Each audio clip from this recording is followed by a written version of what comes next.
It's mad that a passionate football fan, a season ticket holder, and just somebody who loves football, loves the beautiful game, has to spend quite a lot of time talking about football finances, talking about off-field issues, rather than just watching that beautiful football match, 11v11, singing your heart out, and that's all you have to care about. But not anymore. We have to talk about finances in football, and that takes a massive part of energy to understand what happens now in football, and that is just a part and parcel of the game now. And it's so frustrating and sad that that's what it has come to.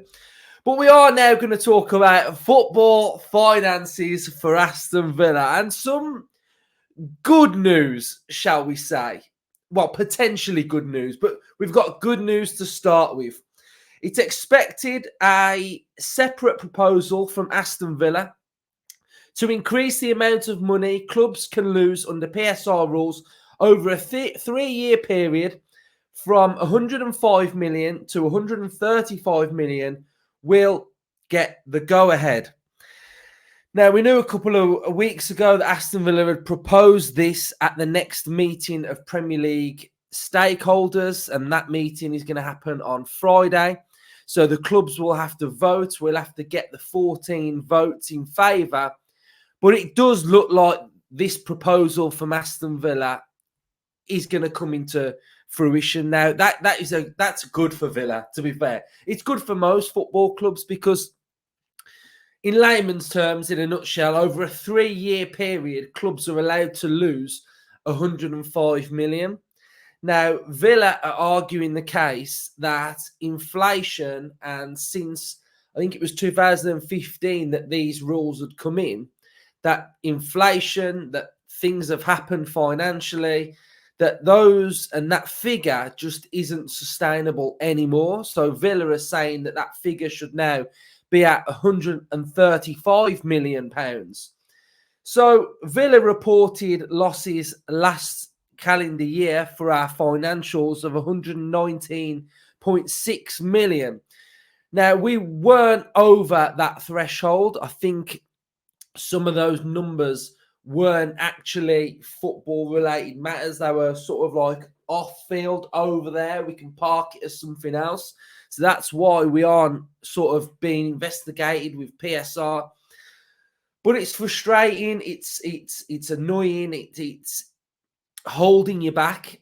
And I think that's one of the big things that Aston Villa wanted to do this slight change in the PSR is because we are a club that's very, very ambitious. We are a club that's qualified for the Champions League. We're a club that wants to spend money, but we are being hampered by financial rules with PSR that dictate how much money we can and can't spend. And as a Villa fan, looking at it from a Villa perspective, that's not fair. It's not fair in the sense of Aston Villa were in the Championship 5 years ago. So you can look at different scenarios for different clubs, but I'm not going to do that. I'm going to focus on Villa. So Aston Villa 5 years ago were just getting out of the Championship. 5 years later, we've qualified for the Champions League. Now, you don't do that without spending a penny. You obviously have to spend money. But what we've had to do as well is we've had to spend money to compete. But we've also had to spend money to close that gap on the footballing side of things. Now, we know that financially, off-field, commercially, corporate, we are like in a different stratosphere to Man City and Man United. Like, we all know that. But on the pitch, we've still had to close the gap to be able to compete to start with, to be able to stay up, to have some ambition to try and not just focus on relegation and wanting to get mid-table. We've then had to focus on trying to get into Europe. We've got into Europe. We've wanted to get in the Champions League. But not only do we want to get in the Champions League, we want to stay where we are. We want to be able to compete. We want to be able to compete in the Champions League. But then, no, you're being told that you've got to stay within these restraints of PSR. And now you're looking like you're having to sell one of your best players in Douglas Luiz before the season even starts. So, as a competitive nature, as just looking at it from a competitive side of things, is it competitive? The answer's no. It's not competitive, because the minute you achieve something, or the minute you show that you've lost a little bit of money, then you're having to strip things back and go backwards. So the competitive nature of the Premier League, it's showing that it's not that competitive. So the argument you would say is don't lose that much money anyway, but that's okay looking at it like that. But do we not want to? Do we not want to achieve things? Do we not want to strive to be better? Do we not want to try and get into the Champions League? Do we not want to push ourselves? So, that side of things has been really frustrating. So, I think this coming in for PSR point of view is very, very good, and it helps a team like Aston Villa out. Obviously, we've got to get it to be voted, but this is coming from TalkSport sources. Now, I know a lot of you are going to say that it is TalkSport, but what I would say, with things like this, TalkSport get it bang on. So from this element of it, I think they are spot on. So that's where I'm at with it, really. It's frustrating. It's annoying. It's annoying for a football fan that the sorry state of football is that, I'm a Villa content creator and I feel the need to tell everybody about this new PSR change that can impact our football club. So that's the sorry state of what's going on as well. In other news, some of you might have seen this, some of you might not have seen this. We have an article from the Daily Mail, and is coming from Mike Keegan. And it's at least 3 clubs, including Newcastle, sympathise with Man City's legal case against the Premier League as civil war brews ahead of next week's hearing. At least 3 clubs have sympathy with Man City's position after they declared war on the Premier League over spending rules. Mail Sport understands that Chelsea, Aston Villa and Newcastle all believe the champions have valid concerns ahead of hearing on Monday, at which City will attempt to get rules that limit how much companies linked with club owners can spend on sponsorship deals thrown out. While Chelsea have provided a statement which challenges the updated rules on associated party transactions, especially with regards to multi-club ownership, it is understood that Villa co-owner, the Egyptian billionaire Nassif Sawiris, is close to chairman Khaldoon, and that he shares frustrations over imposed limits on spending. So I think when we're looking at this as well, we've got to look at it from a Villa point of view. Let's just look at it from a Villa point of view. And you can obviously understand why Nassif Sawiris is frustrated by this at the same time, because he's looking at the football club that he owns, the club that he wants to be massively ambitious with. We see it with V Sports. We see it with him buying vast amount of multi-club football clubs all over the world now. We've got Japan, Portugal, Egypt. We're going into the South American, Brazilian market as well. So his ambition is absolutely unbelievable.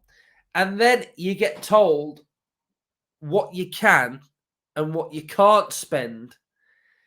And you dampen his ambition and you dampen his spending. And there's areas that he wants to tap into and go into and wants to spend money. And he's being held back. So you can imagine how frustrated, a billionaire is at the fact that he can't spend his money to improve his football club. So I think that's where Nassif Suarez would be frustrated with things in the way in which, okay, he's took a club from Championship to Champions League and he's having to sell possibly one of his best players. Like, make it make sense. It doesn't make sense. So it's frustrating. It's ridiculous. And I think it's a bit of a joke, really. When I'm on the overlap, one thing that Gary Neville always talks about, and I think this is quite interesting, and I do think, look, I'm not saying that there should be no rules on how much money you can spend, because if Man City were able to spend whatever they wanted to spend and do whatever they wanted to do, then we may as well all pack up shop now.